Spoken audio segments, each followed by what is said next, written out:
Assalamualaikum warahmatullahi wabarakatuh.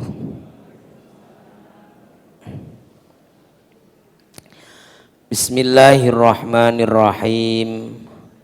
Alhamdulillahi rabbil alamin. Wassalatu wassalamu ala sayyidina wa maulana Muhammadin wa ala alihi wa sahbihi ajma'in, amma ba'du. Para hadirin, para jamaah rahimakumullah, monggo saderenge kita lanjutakan ngaji kita makalah yang ke-24. Kita awali membaca Al-Quran suratul Fatihah dengan niatan mudah-mudahan apa yang menjadi hajat-hajat kita, doa-doa kita diijabah oleh Allah Subhanahu wa taala, dimudahkan semua urusan-urusan kita fid dunya hatal akhirah. Ila hadratin Nabi Muhammadin sallallahu alaihi wasallam wa alihi wa ashabihi ajma'in, wa ila walidaina wa asatidana al-muslimina wal mu'minina minhum, wa li husuli maqasidina allati tarda anna biha. Al-Fatihah. A'udzu billahi minasyaitonir rajim. Bismillahirrahmanirrahim. Alhamdulillahi rabbil alamin, arrahmanir rahim, maliki yaumiddin. Iyyaka na'budu wa iyyaka nasta'in. Ihdinas siratal mustaqim. Siratal ladzina an'amta 'alaihim ghairil maghdubi 'alaihim waladdallin. Amin. Bismillahirrahmanirrahim. Al-maqalatul khamisatu wal ishrun. Ini makalah yang rabi'atu wal ishrun. Makalah yang ke 24 dulu.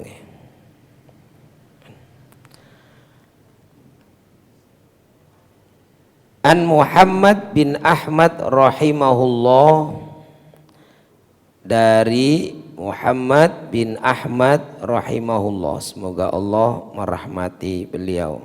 Dia seorang ahli tafsir. Fi qaulillahi azza wa jalla,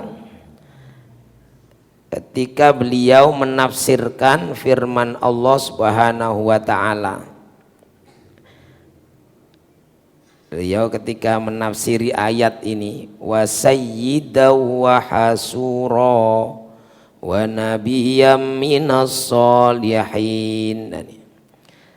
Nanti kita lihat ayatnya, sarang-sarang kita baca nanti. Ketika beliau menafsirkan ayat ini tentang Allah mensifati Nabi Yahya bahwa beliau itu akan menjadi sayyidan, panutan, wahasuron, beliau ini orang yang hasur, itu menahan diri dari hawa nafsu. Kemudian wanabiyan, beliau nanti jadi nabi. Jadi Nabi Yahya ketika masih kecil itu sudah disebutkan oleh Allah, diberi kabar gembira Nabi Zakaria nanti punya anak namanya Yahya. Dia akan jadi panutan. Dia ini orang yang menahan diri dari hawa nafsunya. Dia jadi nabi. Dia ada golongan orang-orang yang soleh. Ini qala, beliau Syekh Muhammad bin Ahmad ini berkata, dzakarallahu Yahya sayyidan, Allah telah menyebut Nabi Yahya sayyidan sebagai sayyid, sebagai panutan, sayyid. Allah menyebut Nabi Yahya itu sayyidan sebagai sayyid. Wa huwa abduhu, padahal beliau ini adalah hamba Allah. Jadi Allah menyebut hambanya saja itu sayyid. Jadi Allah menyebut hambanya yaitu Nabi Yahya itu sayyidan. Nah kadang ada orang baca sholawat kepada Nabi Muhammad ditambah sayyidina aja itu dipermasalahkan. Allah saja menyebut Nabi Yahya mensifati beliau sayyidan sebagai sayyid. Itu maksudnya orang yang diikuti, orang yang dijadikan panutan. Wahwa abduhu, padahal dia itu Yahya itu adalah hambanya Allah. Wahwa abduhu, padahal dia adalah hambanya Allah. Kenapa? Apa sebabnya sampai rahasianya Nabi Yahya yang itu hamba Allah tapi dipuji oleh Allah. Dia mendapatkan kemuliaan sampai disebut oleh Allah sebagai sayyidan.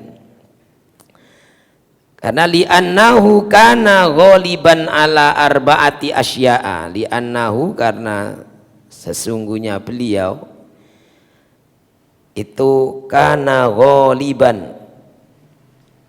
Beliau orang yang telah menaklukkan, mengalahkan ala arba'ati asya, atas 4 hal. Jadi karena beliau bisa mengalahkan 4 hal ini, maka beliau mendapatkan kedudukan yang dimuliakan oleh Allah.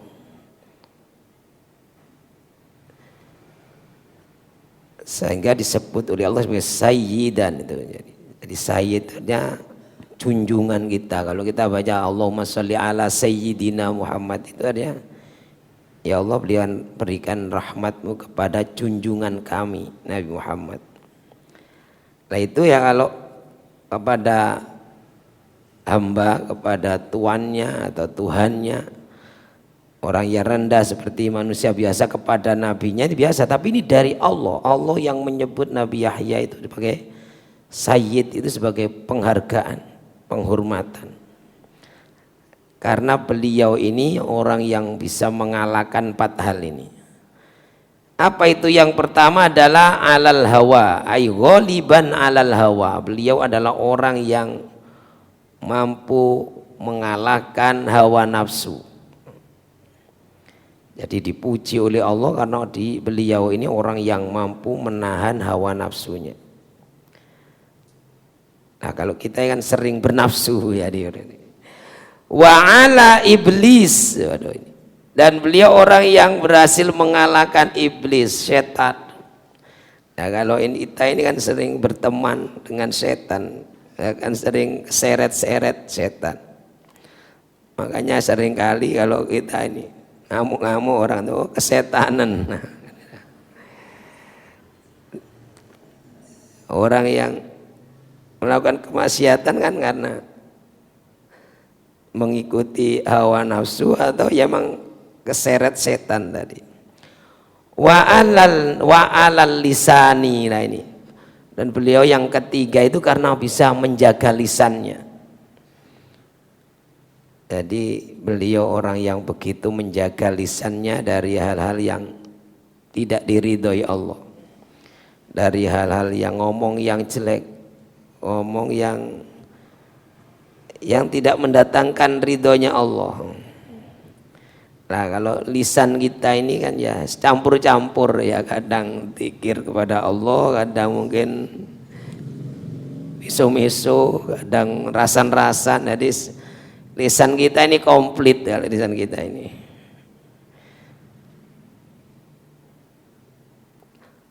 Wa alal ghadabi, ini.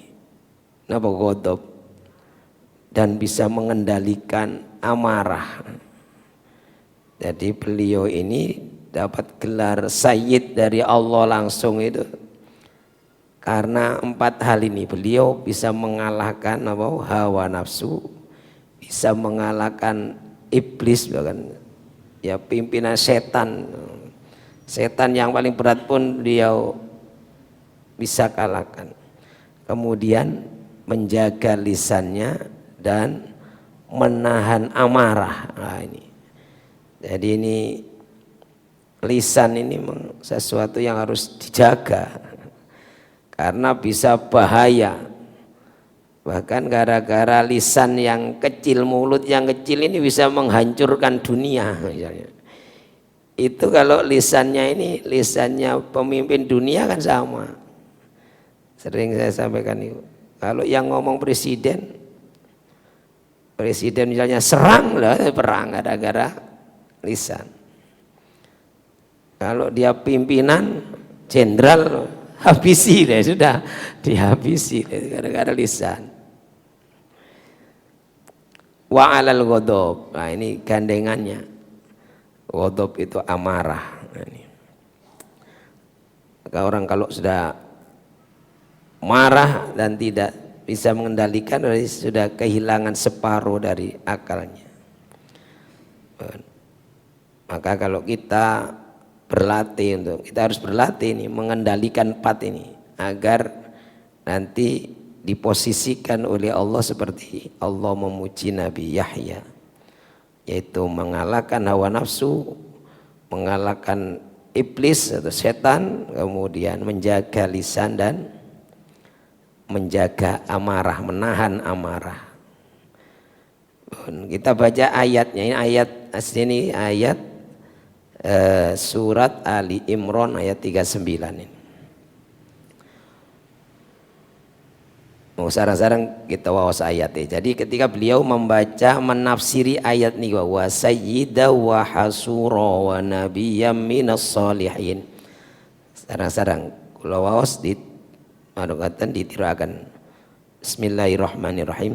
Fanadathul malaikatu wa huwa qa'imun yusalli fil mihrab.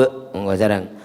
Fanadathul malaikatu wa huwa qa'imun yusalli fil mihrab anna Allah yubashshiruka bi Yahya anna Allah yubashshiruka bi Yahya musaddiqan bi kalimatin minallah wa sayyidan wa hasura wa nabiyyam minas salihin.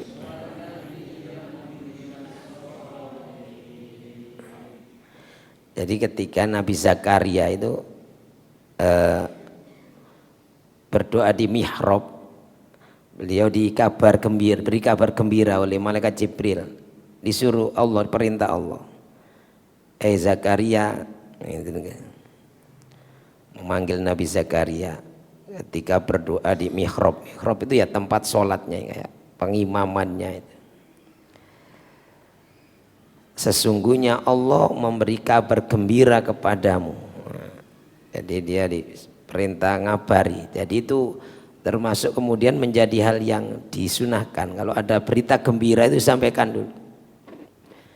Nah, sebagaimana ini Allah punya tradisi kalau kepada nabinya diberi kabar gembira disampaikan dulu, padahal belum punya, ini kan belum, Nabi Zakaria itu enggak punya anak sampai baru sudah usianya tua punya anak. Sesungguhnya Allah memberikan kabar gembira kepadamu dengan kelahiran seorang putra nanti, yaitu Yahya. Jadi namanya juga sudah ditentukan oleh Allah. Musaddiqom bi kalimatin minallah, yang membenarkan kalimat yang datang dari Allah, yaitu wahyu Allah. Wasayyidan, nah ini tadi yang ditafsiri oleh beliau itu adalah wasayyida wa hasura wa nabiyyan minas salihin. Wasayyidan, dia menjadi panutan, ikutan kali ini. Dia orang yang menahan diri dari hawa nafsu dan seorang nabi, termasuk keturunan orang-orang yang soleh. Nah, jadi ini ayat yang tadi ditafsirkan oleh beliau tentang Nabi Yahya. Dan Nabi Zakaria itu sampai usianya sudah tua itu baru punya anak. Jadi beliau itu kemudian punya anak Yahya ini. Mohon. Berikutnya makalah yang ke-25. Al-maqalatul khamisatu wal ishrun, makalah yang ke-25. Wa an Aliyin radhiyallahu an. Ini makalah dari Sayyidina Ali radhiyallahu an. Beliau berkata, la yazalud dinu wad dunya qaimaini. La yazalu itu senantiasa, tidak henti-hentinya, sama dengan mazala. Ad-dinu agama, wad dunya dan dunia. Agama dan dunia itu akan selalu qaimaini, tetap tegak keduanya. Agama dan dunia itu akan tetap tegak.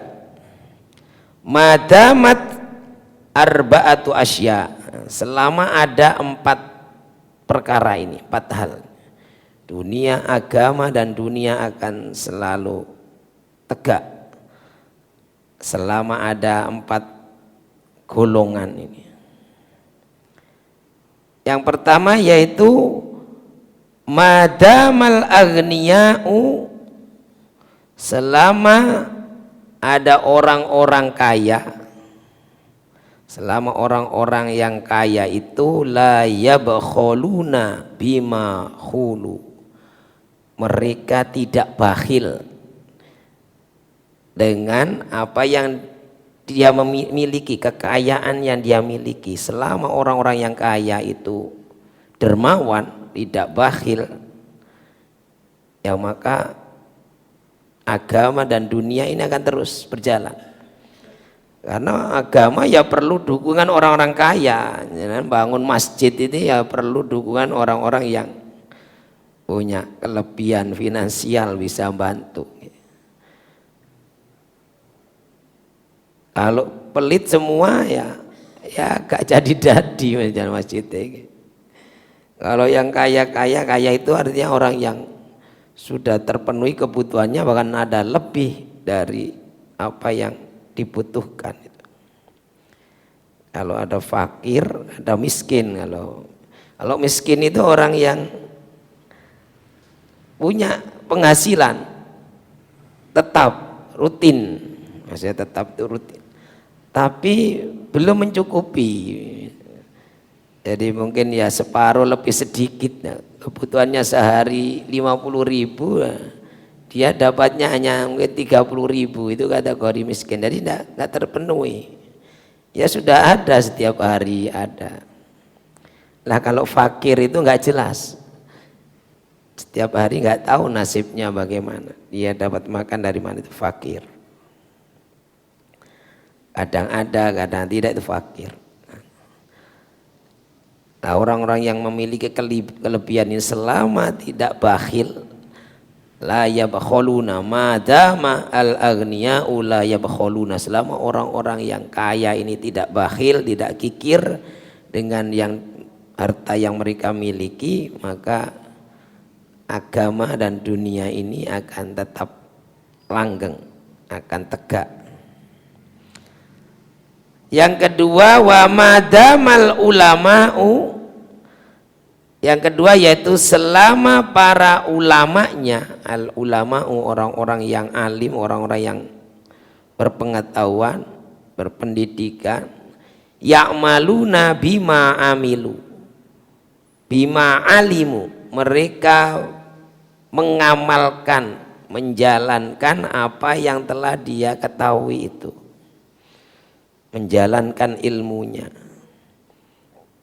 Kalau sudah orang-orang yang alim pada fajir, orang-orang alim yang jahat, ya sudah hancur, dunianya hancur, agama rusak. Kalau misalnya orang-orang yang alim ini ya menyimpang dari ilmunya, orang-orang ahli hukum menyalahgunakan ilmunya, Yang mestinya harus dihukum dia yang dibebaskan, yang mestinya nggak bersalah dihukum. Itu ya ibaratnya kalau yang faktanya sekarang.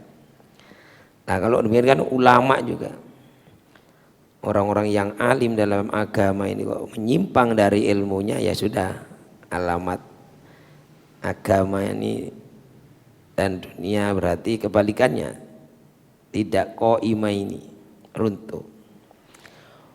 Wa madamal juhala'u. Nah, ini yang ketiga, yaitu selama orang-orang bodoh, juhala, jahil jamaknya juhala, selama orang-orang yang bodoh itu la yastakbiruna, tidak sombong, tidak takabur, la yastakbiruna amma lam ya'lamu, dari apa yang belum mereka ketahui. Karena kesombongan itu termasuk yang menghalangi orang jadi tahu.